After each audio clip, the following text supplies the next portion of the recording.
So you're going to start with difficult ones or easy ones? No, no difficult questions from me, sir. We don't ask difficult questions. Please ask. Don't ask BJP, but ask. Sir, this is India Today. We only ask difficult questions. So,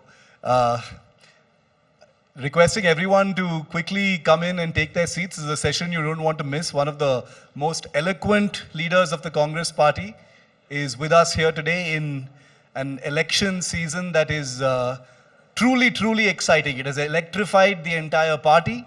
It's electrified democracy in a way, and all eyes are now on Karnataka. And the man to my left had the great privilege, needs no introduction of course, Randeep Singh Surjewala is General Secretary and in charge of Karnataka. He's a man who has spent a long time in the limelight, but for the last few years has been bunkered down here in the state of Karnataka.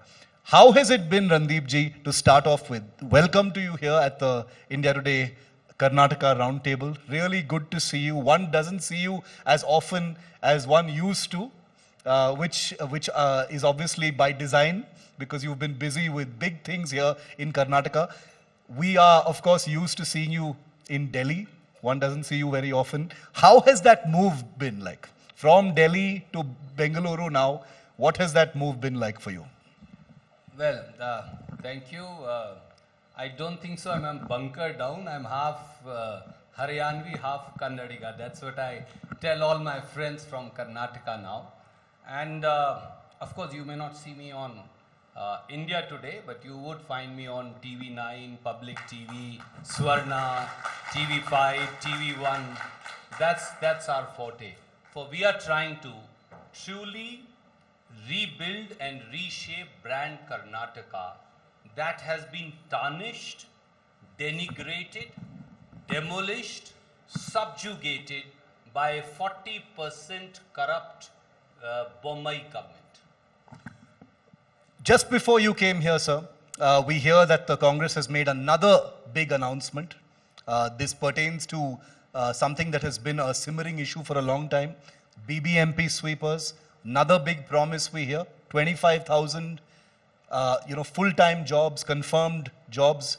Tell us a little bit about that, because this is something that has taken a long time coming and you've bitten the bullet on that with that promise.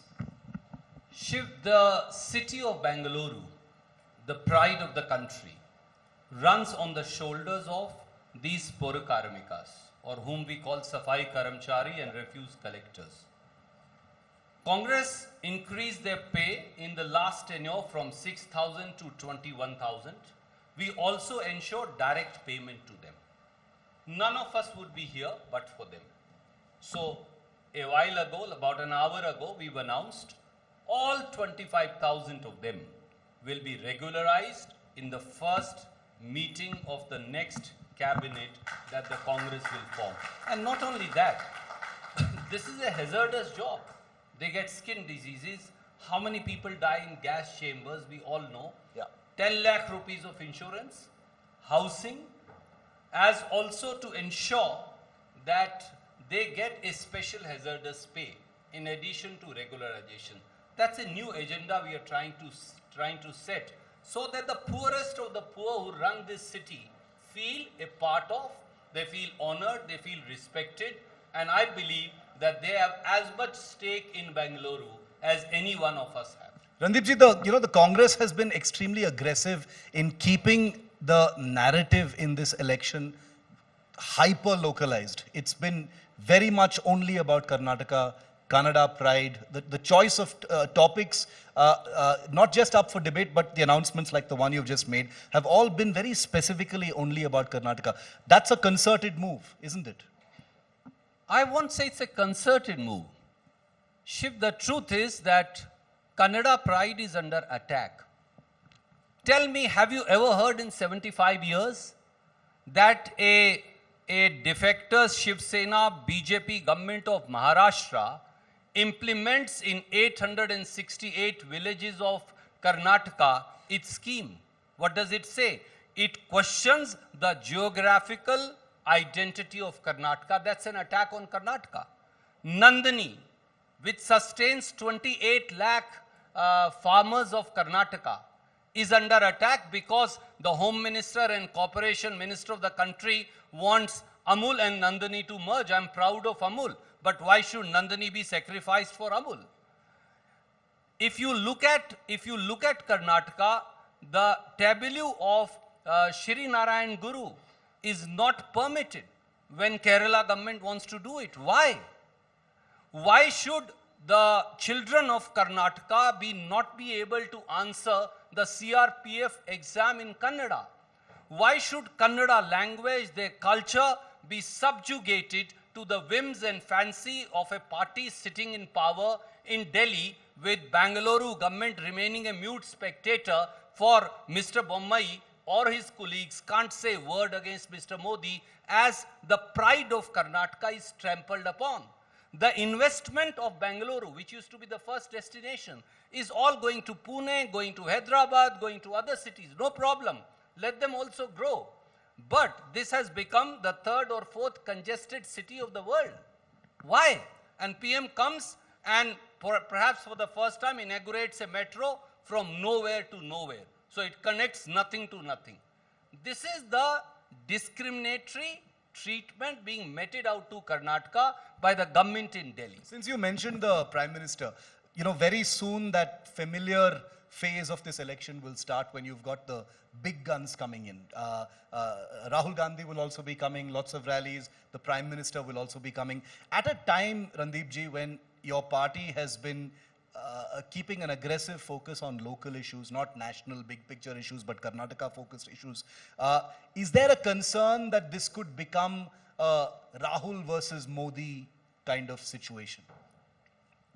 This is a corruption versus transparency battle. This is an accountability versus incompetence battle. This is a vision versus loot battle. This is not an individual's battle. Mr. Modi is welcome to come, no problems. He's our Prime Minister. Rahul ji will come, he's our leader. First question that Prime Minister needs to answer to people of Karnataka: why is it that every single soul in India calls his government the 40% commission government? He will have to answer, why is a police sub-inspector post sold for 80 lakh rupees and a director general of police goes to jail, but the then home minister becomes the current chief minister and is not even questioned?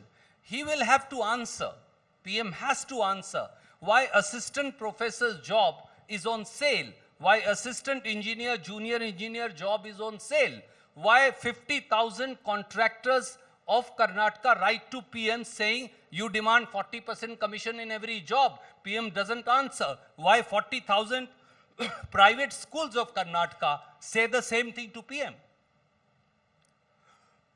These are fundamental questions that he needs to answer. So, since we're talking about Rahul Gandhi as well, and obviously we always stay with the news, you know, many of you have been here at the Roundtable all day, so I'm wondering if you may have missed some of the most viral images on the news today, and we'll just put them up on our screens. It was Rahul Gandhi's last day in his Member of Parliament house on Tughlaq Lane in Delhi. We'll have those pictures up in just a moment. I just wanted to ask you about that. Very emotional scenes, Randeep ji, as Rahul left. This is something that Rahul has mentioned, Priyanka Gandhi has mentioned about the metaphor of him being chased out, and that's also being used, you know, to project that Rahul Gandhi is being victimized, and that appears to be what is being portrayed in these pictures. I only want to say one thing, very humbly, with great humility. One house cannot drive away neither the Congress party nor Shri Rahul Gandhi. We live in the soul of India. That's our ideology. Rahul Gandhi has been chased out for what? You have to first look at that. If Rahul Gandhi questions why 5,35,000 crores of bank frauds happen and money of people of India is being siphoned off, if he has to be chased out of a house, he must be chased out. We are ready. If Rahul Gandhi asks why Nirav Modi, Nishal Modi, Ami Modi, and all the ilk, they siphon off thousands of crores. Prime Minister calls them Hamare Mehul Bhai. And if Mr. Gandhi asks Why are all the thieves who are stealing money of people of India from the banks are running away, and the Modi government remains a mute spectator? If he has to be punished for it, let us be punished. If we have to ask why money of LIC as also SBI is being put in companies of Mr. Adani and money is sinking, that is people's money, if he has to be disqualified for that, please disqualify him 100 times more. But we will continue to ask why a gas cylinder cost 1100 rupees, why is cooking oil 200 rupees, why is pulses 150 rupees, why are there no jobs in India, why are only a handful of people control 60% of India's resources while 120 crore people are dependent upon 5 kgs or 7 kgs of food grains. Where is our government? If you have to be punished for it, welcome. Please punish Mr. Rahul Gandhi. Hang him by a pole if you want to. One of the things you can never fault Rahul Gandhi on is his doggedness on certain issues, Randeep ji. Like you just mentioned, the Adani issue as well. It is something that echoes in virtually every speech or interaction that Rahul has made. As he comes into Karnataka now for a series of public engagements, how do you think that will wash? Because there is, most people expect that Rahul Gandhi will bring up the Adani issue as well here in Karnataka. Is that going to be a problem at a time when you want things to be focused on the local issues here? Mr. Gandhi came here. He's now, I think, come here about a half a dozen times, addressed rallies from Bellary to Belgavi, everywhere. The first 4 things he says: we are here to change Karnataka. Our vision is rebuild brand Karnataka. And the 4 promises that he has said, which he keeps repeating, are: number 1, the Congress guarantees are the way for justice by a state or a state government that is oriented to welfare of its people. That's where he begins. He says rupees 2,000, what we call Greh Lakshmi, for every woman in Karnataka, in every family, whoever is the head of the family, is our actual answer to fighting inflation, which is BJP made inflation. 200 units of free electricity is not a soap, but is our way of saying we will stand with people of Karnataka because Greh Jyoti is essential and intrinsic. When we say we will give 10 kgs of rice free in Annabhagya to every Kannadiga family, which is a BPL family, it is our way of saying that we are going to stand by you come what may. When we say in Yuva Nidhi, every unemployed graduate of Karnataka for a period of 2 years will get 3,000 rupees of stipend, it is our way of saying till we rebuild brand Karnataka and create more jobs, the state will stand with you. That is his agenda. Yes, corruption, accountability, sale of jobs is an agenda. But Congress here is presenting an agenda, which you just said, for poor karmika, safai karamcharis, for the benefit of larger audience. We have presented an agenda of irrigation, how to bring 10 lakh hectares of unirrigated land into irrigated. We have presented an agenda for SC, ST, OBCs. We have presented an agenda for development and infrastructure. We have presented an agenda of how to rebuild Bangalore as also Mysore, Mangalore into IT, intellectual, biotechnology hubs. So we have a cumulative agenda of how to rebuild Karnataka. Not to labor the point, Randeep ji, but you know, Rahul Gandhi has made it individual about the Prime Minister when he's talking about the Adani issue, etc. Is that a concern? I'm talking about in terms of the messaging here in Karnataka, that it becomes about the individuals, because Rahul Gandhi has made it about the individual. I'm sorry, I disagree. Mr. Gandhi has no problem with the Prime Minister. It is the office of Prime Minister that is being brought into disrepute that he has a problem with. Prime Minister is not an individual. Prime Minister is head of this country. He is the first among equals. You expect Prime Minister to be fair, to be neutral, to be just, to be a nationalist, to do everything that is right for the country. But if Prime Minister starts working as for an individual almost as his friend or next of kin, which current Prime Minister Shri Narendra Modi ji is doing for Gautam Adani and company, then questions need to be asked. That is the duty of every nationalist. And I think that's what he is doing.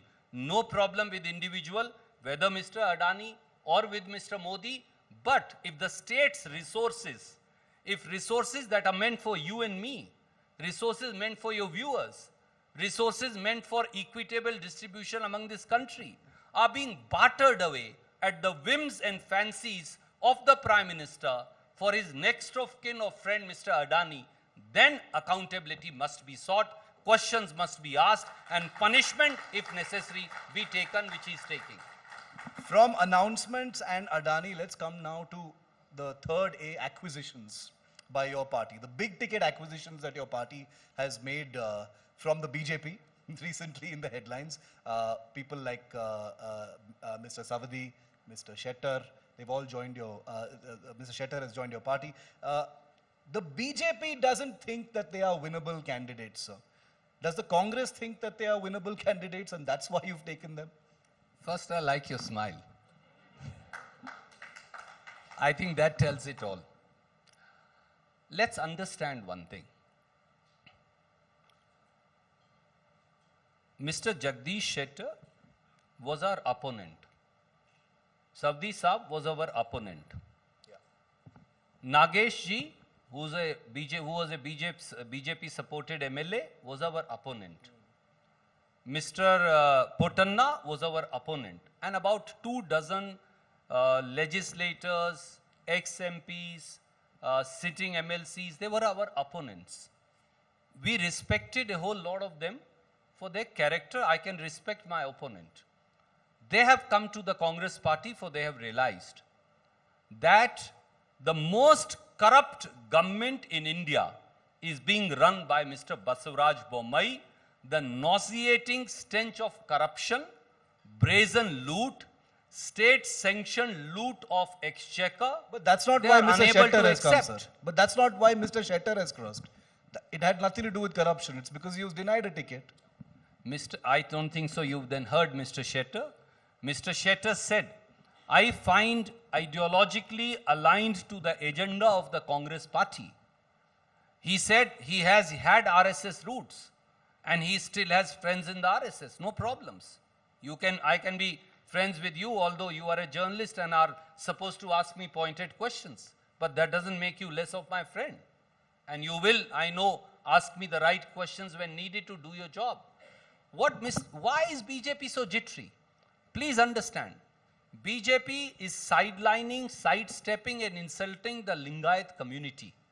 Had you ever thought in your dreams till the last election that Mr. Yadurappa will be assigned to the dustbin of history serving under Shobha Karandje as a member? Nobody, no right-minded Kannada would tell you that. Could anybody ever imagine that Bharatiya Janata Party would reject Mr. Shettar but accept an import in Basavaraj Bommai ji and put him up while completely rejecting their own inside talent? Could you ever imagine that Bharatiya Janata Party would be a government that would change reservation 3 times in 90 days for their panicking? Let me tell you, my friend, in the end, there is a fratricidal war happening inside the BJP. You have B.L. Santoshi, who's out to, I respect him a lot, he is my elder, but somehow he's out to finish everybody else. Yadurappa ji already has been assigned to the dustbin of history, although I respect him despite his The Home Minister today said on this stage that Mr. Yadurappa works even harder than him for Karnataka. Yes, the Home Minister also abuses him in private, but I'm not going to say that. Because I respect Yadurappa ji despite our ideological differences. And we all know what Home Minister has to say. He has been recorded many times. Please speak to some of your Kannada colleagues and they will tell you. I'll come to the Lingayat issue in detail if we have some time in a bit. Randeep ji, people like Jagdish Shettar and others who've come into your party, these are, people and their ilk who had, built the BJP here in Karnataka. how are you so confident that in the event of a hung house or a fractured mandate, they wouldn't want to just go back? Shiv, let me take a cue from your question. When you throw out people from the house that they built, does that not tell you enough about your character?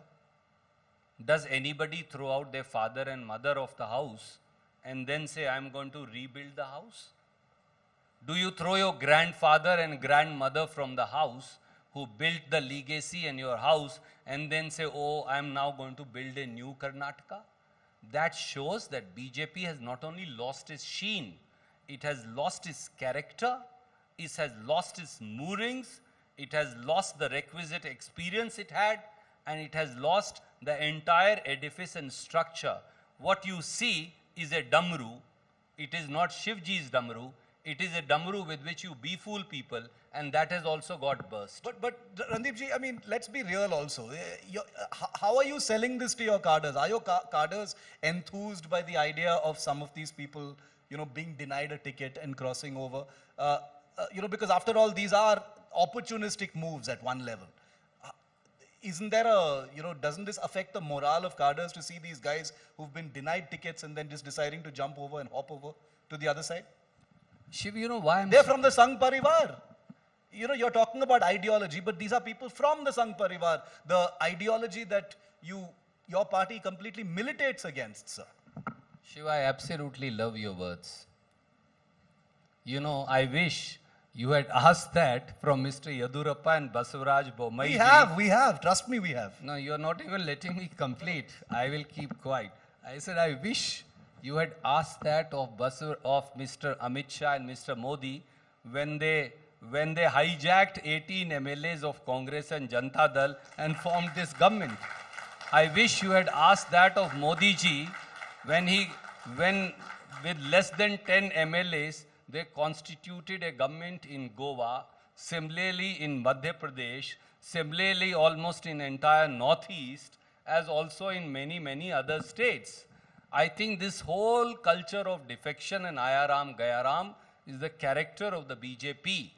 We have not demolished their government. Let me tell you, and I'm saying so not with arrogance, but with great humility and a sense of confidence. If we wanted, about 40 BJP MLAs were ready to come and join the Congress party. We would have brought this government down. I didn't do so, for I stand on my ideology. We refused Mr. Siddaramaiah, Mr. D.K. Shivakumar, Mr. Mallikarjun Kharge. We refused to do so. Half a dozen ministers had applied for Congress tickets. 2 ministers went to Delhi and cried when Amit Shah ji and Modi ji insulted them for they didn't meet, and JP Nadda ji had to give them a soap. We decided that our young people who are on the seats, whether they win or lose, we will stand with them. Yes, we have taken some people. We have taken them for their experience that they bring. We have taken them because our cadre on the seat said, if Mr. Jagdish Shettar comes and joins, he will add value to the party. Mr. Savdi will add value to the entire Belgavi region. Mr. Puttanna will add value to our seat. Mr. Nagesh will add value to our seat. And look what has happened. The entire structure of the BJP has crumbled. I could have also, like Mr. Amit Shah, brought this government down like a pack of cards, for they are all ready to defect. Why have almost 20 MLAs defected? This is the reason. I refuse to take them, for I will stand on my ideology, which is to rebuild Karnataka. Fair enough, but I'd just like to say that India Today has always asked the questions as far as Ayaram, Gayaram politics is concerned on all of those occasions that you've spoken about. But let's go on to the double engine now. A viral quote of yours recently was this: there is no double engine, it's a double droha machinery against Kannadigas. I've just asked you about the Prime Minister and Rahul Gandhi, and you've spoken about the Chief Minister here as well. The double engine in the Congress in Karnataka. We had both the leaders here this morning, one after the other. Fascinating. Has the Congress been able to deal with that entire competitive issue between Mr. D.K. Shivakumar and Mr. Siddaramaiah? They have feuded in public in one sense in the past, but has that issue been sorted out right now in your view? Well, to your CEO and to the entire India Today team, let me thank you for the lovely pictures first. I think that Today's tells, most viral picture. yes, that tells the story as to how determined we are to transform Karnataka. There never was, there is not, and there never will be a difference of opinion between Mr. Siddaramaiah and between Mr. D.K. Shivakumar. Mark my words, write them down, they are written on stone. For what is the reason? Look what's happening in BJP. Mr. Nirani and Mr. Basavaraj Bommai fight on the stage to be chief minister. Have you ever seen a spat between a senior minister and sitting CM as to who will be? Mr. B.L. Santosh, as also our Honorable Parliamentary Affairs Minister who just left, open spats happen. Mr. C.T. Ravi and Shobhaji want to retire all these so-called quote-unquote oldies. Mr. Yadurappa is hoping against hope that his son may get a cabinet berth. That's the kind of fratricidal war on the other side. And you have a lineup of the Congress party where everybody was saying, oh, ये अभी गिर जाएंगे, ये अभी लड़ेंगे, अभी इनका झगड़ा होगा, अभी एक दूसरे का sir फोड़ेंगे. But you've seen, they have said, for Karnataka, we stand united. And the Congress leadership and our MLAs will decide. They stood in Delhi, arm in arm, and they said, Mr. Siddaramaiah said, Mr. D.K. Shivakumar is also a CM aspirant. And Mr. D.K. Shivakumar said, Siddaramaiah ji is my senior. He is also a CM aspirant. Aspiration is good. When aspiration becomes inimical to the progress of the state, that is bad. And that's what BJP is doing. They disagreed actually on this stage on a very major thing. Mr. Siddaramaiah said he's sure of the party getting at least 130 seats. And Mr. Shivakumar said at least 140 seats. So which one is it? I would say 150. I'll disagree with both of them. Okay, so we've spoken about the double engine, we've spoken about the acquisitions. The crossfire between the Congress and the BJP, from the local issues to attempts to bring in some of the national issues. Most recently from faraway Uttar Pradesh, the Atiq Ahmed issue had an echo here in Karnataka. Yogi Adityanath is going to come here and campaign very soon. I'm sure he will be bringing this up as well. One of your star campaigners, sir, Imran Pratapgadi, the Member of Parliament, videos of him praising Atiq Ahmed, pictures of him whining and dining with Atiq Ahmed, all over social media. Was that embarrassing? Is that embarrassing? Do you think you'll have an echo here? I wish you asked me about the Paresh Masta murder case, for that's more relevant to Karnataka. And BJP has caught, if I may, because I'm from Haryana, my English may be a little weak, with his pants down on it, with the CBI charge sheet.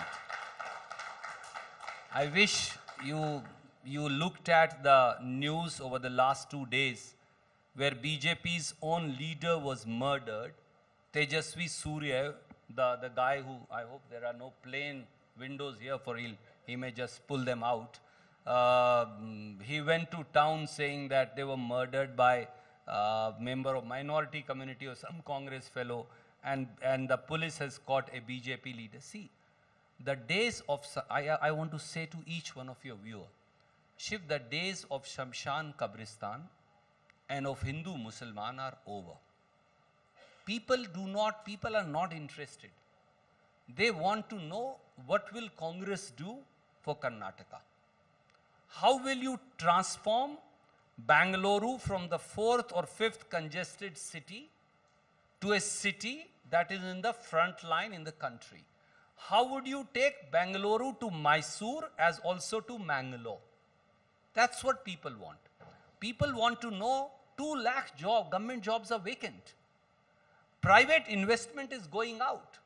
We saw an embarrassed Chief Minister Basavaraj Bommai when he announced 1 lakh job creation through Apple, and the Foxconn refused and said we are going to the neighboring state. We see flight of investment out of Karnataka every day. the capital of intellect and innovation, the capital of biotechnology, the capital of good administration, has been bogged down by not only corruption, but also by the sheer and rank incompetence. For the defectors that you took, you gave them a license to brazenly loot the state and no accountability to people. So people are seeking accountability, people are seeking governance, people are seeking vision, people are seeking transformation, people are looking at rebuilding brand Karnataka. What does Modi ji and Yogi ji and Basavaraj, Bommai ji and C.T. Ravi say? They will abuse us, they will do Shamshan Kabristan, they will do Hindu Musalman, they will do some kind of antiques on reservation which will then get stayed by the Supreme Court. These are jaded and faded ideas. They are not working any longer. We're completely out of time, so only one last question. I did have a few more, but we'll have to leave it for another time. I'm sure we'll interact again, Randeep ji. How important is Karnataka in Randeep Singh Surjewala's career? I'm only a worker of the Congress party. I do what the party says, and I only hope. I come from the land of Bhagavad Gita, but we both know. And I believe in karma. And I believe if you do your karma well, the results will be delivered. I won't say karmanne vadika raste ma phaleshu kadachane. I say karmanne vadika raste, and I pause here and I let 6.5 crore my brothers and sisters of Karnataka decide. Wishing you all the very best. Randeep Singh Surjewala. Big hand for him. Thank you, sir.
Thank you very much for being seated here, patiently listening to our newsmakers of the day. That was Randeep Surjewala speaking on the Congress's agenda, their narrative, and what they're looking forward to ahead of the Karnataka elections. We also have joining us Mallikarjun Kharge, the man who's risen up the ranks.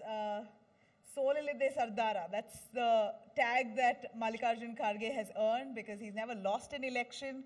As many times that he's won, the final election he lost, and it appears that he continued to work hard for the party enough for them to make him the president of the Congress. He's joining us today. Mallikarjun Kharge is going to be taking stage in just a few minutes. I'd request our guests here to remain seated, please. And post which we will be having Basavaraj Bommai, the Chief Minister of Karnataka, joining us to really set the agenda for the BJP 2 weeks ahead of polls.